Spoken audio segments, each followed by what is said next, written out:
Kim Pao movie block screening sa LA, ginestusan ng higit 600,000 piso.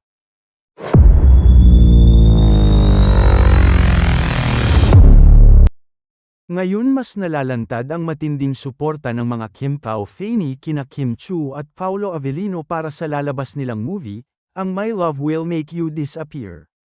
Marami sa mga fandom ay hindi binitiwan ang Kim Pao sa kanilang mall tour kung saan mula sa Quezon City, sumunod pa ang ito sa Batangas kung saan humarap sina Kim at Paolo sa kanilang mga supporter. Ang ilan, sumakay ng bus papuntang Batangas.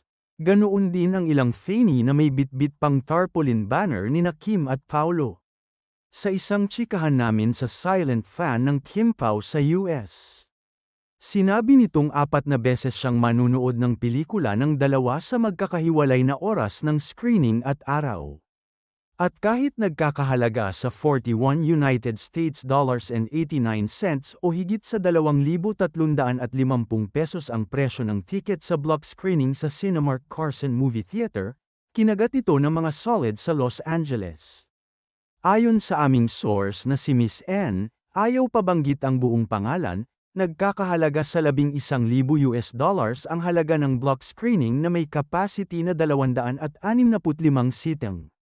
Kung susumein ito sa Philippine peso, aabot sa 630,745 na piso ang binayad sa sinehan. Ganito ang balikatan ng Kim Pao fan sa Los Angeles, bukod pa sa ibang lugar sa US gaya sa Florida, New York, North Carolina at iba pa. Hindi pa kasama dito ang iba pang block screenings sa iba't ibang panig ng mundo.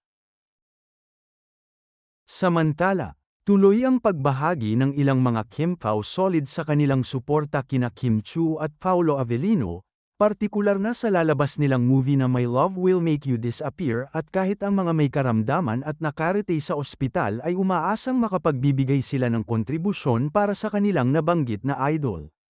Si @UAOXI_ ay nagdarasal at umaasang makakalabas na siya ng ospital sa mismong araw ng showing ng movie ngayong March 26. Ipinosti nito sa kanyang ex ang larawan ng kanyang kamay na may nakaturok na dextrose needle. Ipinapakita nito ang kanyang kalagayan na kasalukuyang nasa loob ng ospital. Say niya sa message caption, "Salamat Kim Pao for making me happy kahit nasa hospital na." At Paolo Avellino at Prinsesa Chanita, "Sana ma-discharge na before March 26.